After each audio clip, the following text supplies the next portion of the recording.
এই যে গাছের ভিতরে যে গাবগুলা হইছে পয়রা পয়চা পাইকা যেতেছে গা, মানে এখানে খাওয়ার মানুষ নাই কা। দেখা হয় না কিভাবে পাতাগুলা পড়ছে গাবগুলা পড়ার ফলে, এটা কি কোনো কথা?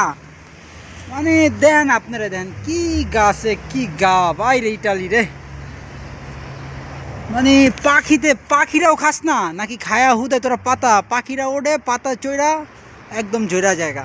গাছটা কিন্তু পাতা অনেক আসছিল, বর্তমান যেহেতু শীত গাইস, তো এর জন্য পাতাগুলো পড়তেছে। আর গাবগুলো দেখেন, মানে পাতার চিকা রাইট নাও গাব কিন্তু অনেক।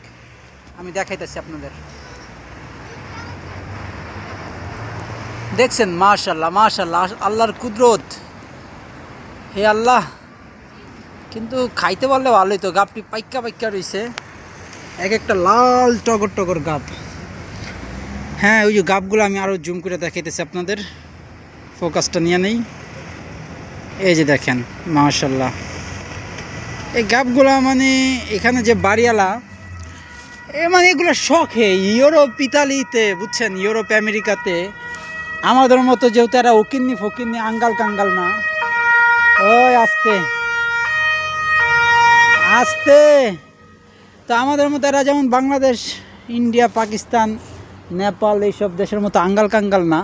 তো এরা শখে লাগায় দেখতে সৌন্দর্য, ঠিক আছে, খাওয়ার জন্য না। এই যে অলিভ গাছ, অলিভ লাগাইছে, হইছে পয়রা পয়রা পইচা নিচে পয়রা গেছে, কেউ খায় না কেউ ধরে নাই, সৌন্দর্য। 3 ফল গাছ, তো বাড়ির আঙিনায় চারোপাশে এমন ফল গাছ লাগায় রাখছে। তো এরা শখে লাগায়, ঠিক আছে, কইছে শখ। আসলে যেই দেশের যেই ঠিক আছে, মানুষের অভাবে স্বভাব নষ্ট হয়ে যায়। গাছটা যদি আজকে বাংলাদেশে থাকতো, যদি ঢাকা সিটিতেও থাকতো বা গ্রাম অঞ্চলে থাকতো, পোলা পাইন ভাই ব্রাদাররা চুরি চামারি কইরা যেমনি হোক নিত, কারণ ওই জায়গায় নায়িকা, অভাবে মানুষের স্বভাব নষ্ট হয়।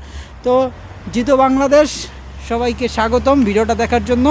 তো ওকে লাইক কমেন্ট ইচ্ছা মতো করে দাও। Bye bye, take care.